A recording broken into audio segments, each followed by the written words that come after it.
Lei nu tiang sonin ran tiang ang kai to e Lim takin kan lem ve ang ram ni e moi ta ta kia kan kual sin na le ram pe la kan thorim na kan so kum ni le ram no le liam nu ka Vang ni thiam lim te sai moi ne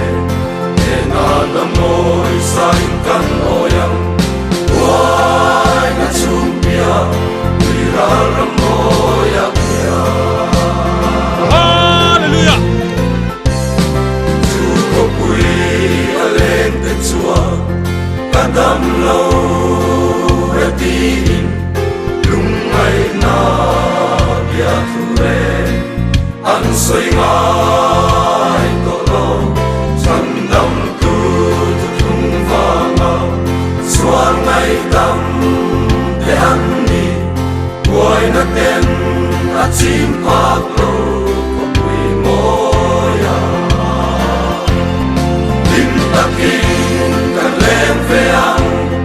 ram ni e moi ta ta kia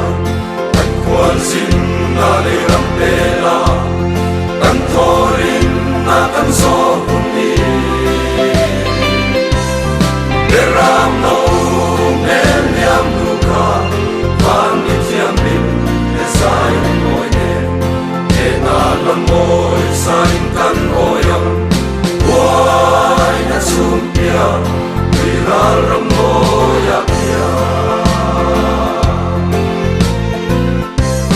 suan na ten kan sare lei she om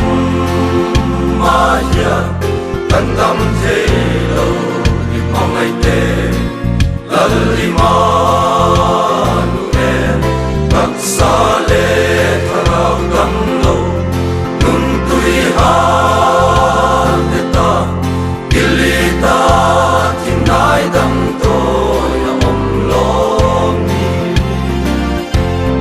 lim takin kan lem ve ang ram ni e moi ta ta kia kan kwan sin na le ram pe la kan thorin na kan so hun ni le ram no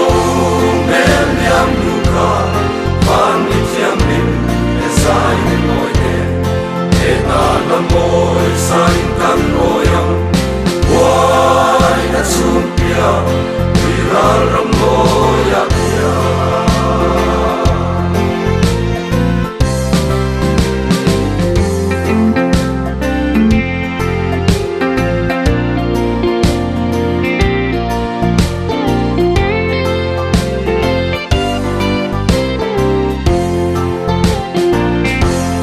le ro pui na no la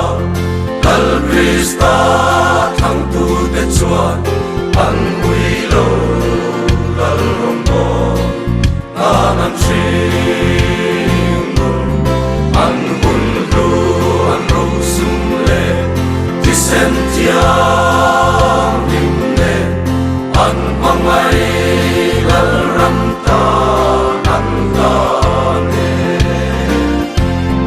lim takin kan lem ve ang